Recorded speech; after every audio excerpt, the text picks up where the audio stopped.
But first, with U.S. President Donald Trump's tariff deadline looming, Canadian industries are bracing themselves as Ottawa's negotiations with the U.S. continue. Donald Trump has delivered a major salvo in his trade war, this time aimed squarely at Canada. In a letter addressed to Prime Minister Mark Carney and posted on social media, starting August 1st, the U.S. will charge a 35% tariff on Canadian products going into the United States. As U.S. President Donald Trump's tariff deadline draws near, Canadian industries find themselves bracing for impact as negotiations with the U.S. continue. The latest development in the escalating trade war saw Trump deliver a heavy blow to Canada. In a bold move, President Trump announced in a letter to Prime Minister Mark Carney that, starting August 1st, the U.S. would impose a staggering 35% tariff on a wide array of Canadian goods. The shockwaves of this announcement immediately rippled through the economies of North America. In response, Canada wasted no time in retaliating, with Ottawa confirming it would mirror the U.S.'s actions, leading to an aggressive tit-for-tat escalation that has taken both nations to uncharted territory in their trade relationship. This exchange of tariffs, which now amounts to a colossal $22 billion, has affected industries far and wide, ranging from auto manufacturing to beer brewing. Even the humble soda can, a product taken for granted by most, now finds itself ensnared in this fierce trade war. But there's an interesting twist to this situation. Could this latest move by the White House inadvertently be undermining its own electric vehicle, EV strategy? In the opening salvo, President Trump swung a metaphorical sledgehammer by raising tariffs on Canadian steel and aluminum by an eye-popping 50%. This wasn't just a symbolic gesture, it was a direct and forceful attack on two of Canada's most important exports. The response from Ottawa came swiftly, with the Canadian government retaliating in less than 48 hours by imposing an equally aggressive 50% tariff on a carefully selected range of American goods, totaling around $22 billion. As a result, a wide variety of products, from electric vehicle motors and pickup truck frames to the aluminum sheets used in beverage cans, were suddenly subject to hefty new import taxes. The effects of this titanic tariff clash were felt almost immediately across both borders. It was as if the trade ground beneath the two nations had shifted overnight. Factories, markets, and even grocery stores felt the tremors. American companies woke up to find their supply costs rising with no warning. For instance, the U.S. relies heavily on Canadian steel and aluminum, with approximately 90% of the steel used by American manufacturers coming from Canada, and about half of the aluminum in American factories being sourced from Canadian smelters. In turn, Canada also imports a significant amount of American steel, creating an intricate web of interconnected supply chains. This tight economic relationship meant that a tariff on either side was bound to send ripples across the border, and that's exactly what happened. Prices for critical materials surged almost immediately. Within days, the Midwest Cold-Rolled Steel Index, which tracks the price of steel used in car frames and appliances, skyrocketed. The cost of cold-rolled steel jumped by about $60 per short ton, pushing the price to its highest level since mid-2022. Aluminum prices followed suit, climbing by 54% in just a matter of days. By early June, the price of aluminum reached $1,270 per ton, the highest it had been in 8 months.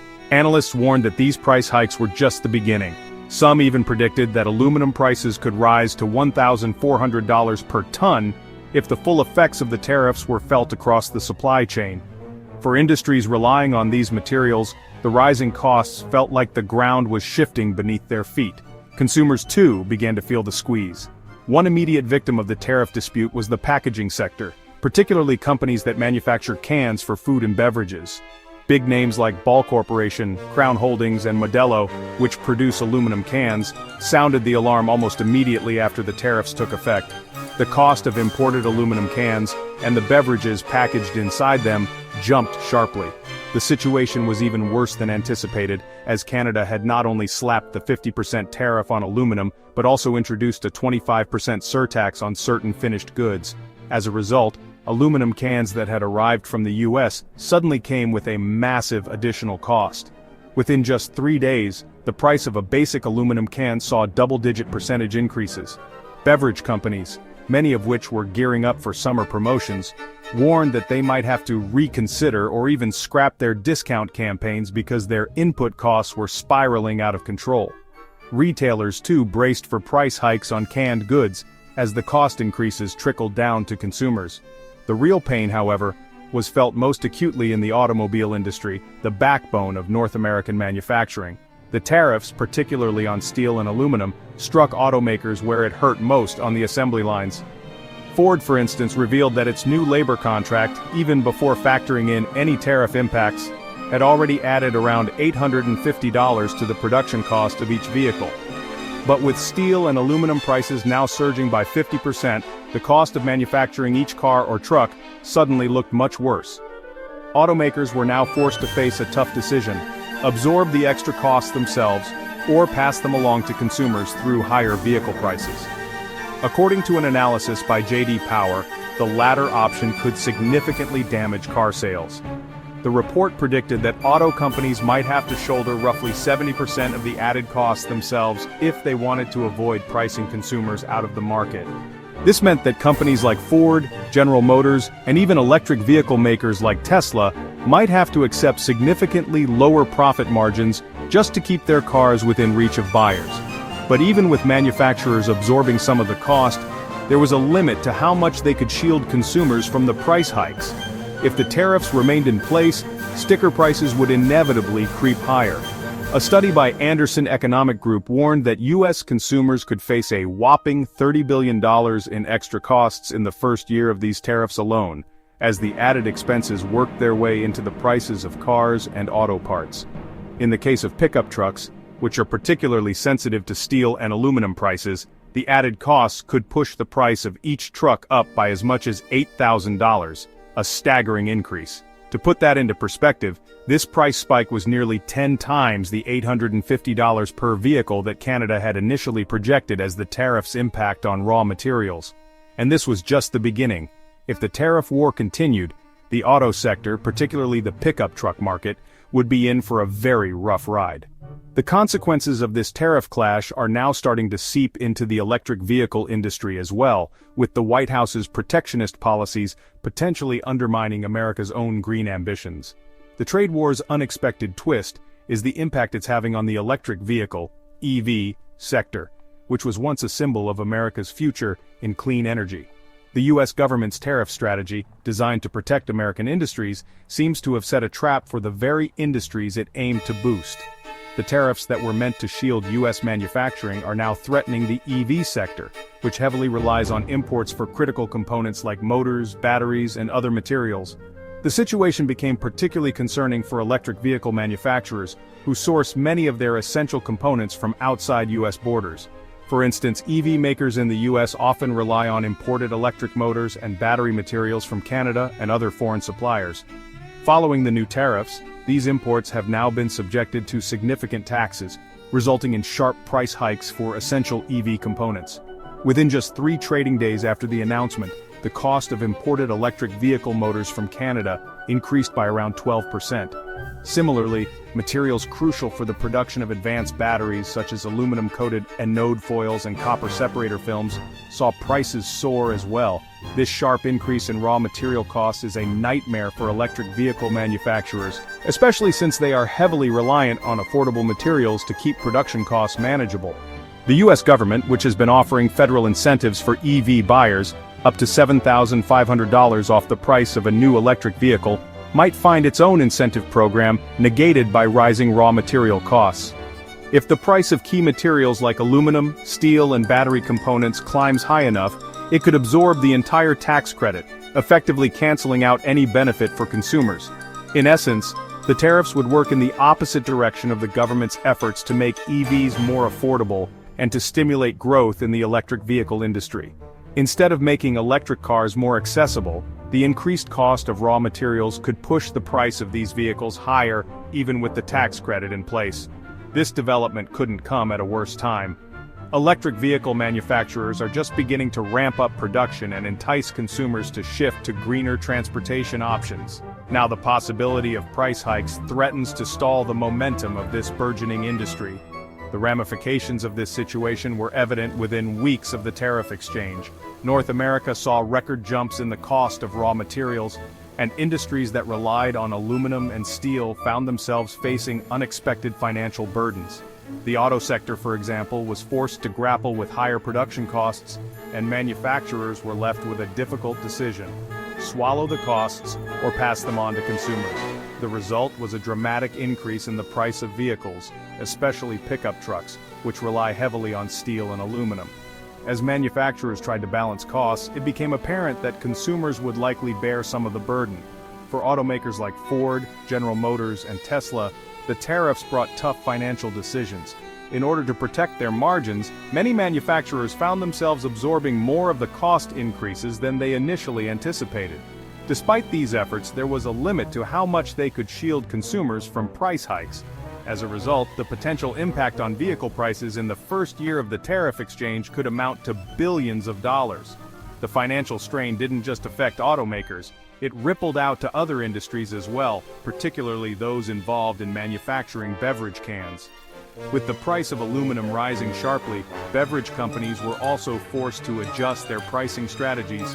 Major players in the packaging industry, such as Ball Corporation and Crown Holdings, expressed concern about the rising cost of aluminum cans, which could translate into higher retail prices for products like soda and beer. The added 25% surtax on certain finished goods, including cans, meant that companies were facing mounting pressure to either absorb these costs or pass them on to consumers. In many ways, this trade war has illuminated how interconnected the industries in North America are. The tightly woven supply chains between the US and Canada mean that tariffs imposed on one side have an immediate and profound impact on the other. This complex web of relationships, built over decades, suddenly finds itself under strain. For consumers, the results are becoming painfully clear. Goods from cans to cars are now more expensive, and the price hikes are showing up in everyday items at the grocery store and beyond. But the story doesn't end there. The tariff dispute has set the stage for a much larger economic battle, with the potential to reshape the future of manufacturing in North America. As the tariff exchange intensifies, the broader question remains: will the US and Canada find a way to de-escalate the conflict, or will it spiral into a trade war with consequences that reach far beyond the auto and beverage industries? In the meantime, Prime Minister Mark Carney has been quick to turn the situation to Canada's advantage. While Ottawa retaliated with tariffs of its own, it also began working on a long-term strategy to position Canada as a leader in sustainable industrial practices. Carney's government has been vocal in criticizing the White House's justification for the tariffs, particularly the claim that they were necessary for national security. Canada's response was to showcase its cleaner, more environmentally friendly steel and aluminum industries, which benefit from hydropower instead of coal. As part of its response, Carney ordered that all steel imported into Canada must now be accompanied by detailed documentation tracing the steel's origins, including the carbon emissions involved in its production. This move, which has been dubbed a climate weapon, highlights Canada's cleaner steel production process, which uses hydropower instead of coal. With 94% of Canadian steel produced using renewable energy, this initiative effectively frames Canada's industrial strategy as not only environmentally superior, but also strategically sound. The Canadian government also took immediate steps to protect its domestic steel and aluminum industries. An emergency support package worth $1.5 billion was rolled out to assist steel and aluminum producers who were facing financial strain as a result of the tariffs. This relief fund, aimed at keeping workers employed and maintaining production capacity, was a quick fix for the immediate crisis, but also part of a larger vision. The Canadian government is working to transition its steel and aluminum industries into low-carbon sustainable powerhouses, setting the stage for long-term growth in these sectors. In particular, Canada is making significant investments in hydrogen production and clean manufacturing processes that will make its industries more competitive in the global market. As more countries begin to impose carbon taxes and set emissions targets, Canada's focus on low-carbon steel and aluminum could position it as a key supplier for global markets, including the European Union and Japan, who are already planning to implement carbon border adjustments. This green strategy not only strengthens Canada's position in the ongoing trade war, but also secures its place as a leader in the global push towards sustainability. Canada's move to accelerate its green industrial strategy is not just about responding to tariffs. It's a forward-thinking initiative that anticipates future trends in global trade, where sustainability and environmental impact will increasingly shape demand for raw materials and industrial goods. By transitioning its steel and aluminum sectors to low-carbon, eco-friendly practices, Canada is positioning itself to be a key player in the green economy that is rapidly gaining momentum around the world. A prime example of this shift is the Dofasco plant, which is moving away from traditional blast furnace methods and replacing them with hydrogen-based direct reduction and electric arc furnaces. This transformation, aimed at eliminating roughly 3 million tons of CO2 emissions annually, aligns perfectly with Canada's broader climate goals. At the same time, Alma Steel, another major player in Canada's steel industry, is investing heavily in recycling, aiming to produce 70% of its steel from scrap. This eco-friendly approach not only reduces emissions, but also makes Canadian steel more competitive on the global stage. The Canadian government's focus on green steel isn't just a domestic strategy, it's designed to meet the demands of international markets, particularly those in Europe and East Asia, where carbon border adjustments are becoming the norm. By creating a clean and sustainable steel industry, Canada is laying the groundwork for future trade agreements with countries that are increasingly prioritizing environmental standards. These efforts also aim to position Canada as a preferred supplier for industries that rely on low-carbon materials, further expanding its influence in global markets. One of the most important steps Canada has taken in its strategy is the implementation of a third-country quota system, which prevents countries like China from circumventing tariffs by rerouting steel through the US and into Canada. This measure closes a loophole that had been exploited in past trade conflicts and strengthens Canada's position by ensuring that only American-made products are subject to the tariffs, not cheap foreign steel disguised as US-made goods. By sealing this gap, Canada ensures that its steel industry remains competitive and protected from unfair trade practices. In addition to these strategic moves, the Canadian government has introduced new policies aimed at supporting domestic demand for Canadian-made steel and aluminum. Starting July 21st, all federal infrastructure contracts in Canada must use domestically produced steel and aluminum, ensuring a steady market for Canadian manufacturers. This policy not only supports local producers but also shields them from the volatility of international markets, where prices can fluctuate wildly due to trade disputes or geopolitical tensions. This shift towards self-sufficiency in steel and aluminum production is crucial for Canada's long-term economic stability. By bolstering domestic industries, protecting jobs, and encouraging the use of greener materials, Canada is creating a more resilient economy that can withstand future trade disruptions and align itself with global environmental standards. These policies are also designed to send a clear message to the rest of the world. Canada is committed to building a sustainable, future-proof economy, and it is open for business with like-minded partners. However, the fallout from the tariff war is still unfolding, and many industries are now facing tough choices. Auto manufacturers, beverage companies, and other sectors reliant on aluminum and steel must weigh the cost-benefit trade-off between continuing to use American imports, with their skyrocketing costs, or shifting to Canadian sources that are more aligned with long-term sustainability goals. The decisions made by these companies will play a pivotal role in shaping the future of supply chains across North America. For automakers like Ford, GM, and Tesla, the stakes are high. With the rising cost of raw materials, manufacturers are already being forced to accept lower profit margins just to keep their vehicles affordable. If tariffs persist, the added costs could translate into higher prices for consumers, potentially dampening demand for cars and trucks. In the case of electric vehicles, the higher costs of aluminum and steel may undermine the very tax incentives that the US government put in place to make EVs more accessible to consumers. The irony of the situation is not lost on industry experts. The US administration's attempt to protect its industries through tariffs may ultimately be undermining its own clean energy goals. This trade conflict has also highlighted the deep interdependencies between the US and Canada, particularly in industries like automotive manufacturing and packaging. The US may find itself facing a stark choice: either double down on tariffs and risk further escalating the trade war, or begin negotiations to ease tensions and prevent further economic damage.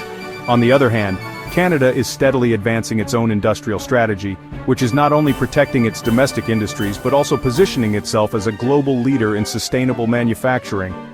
As the situation continues to evolve, both countries are at a crossroads.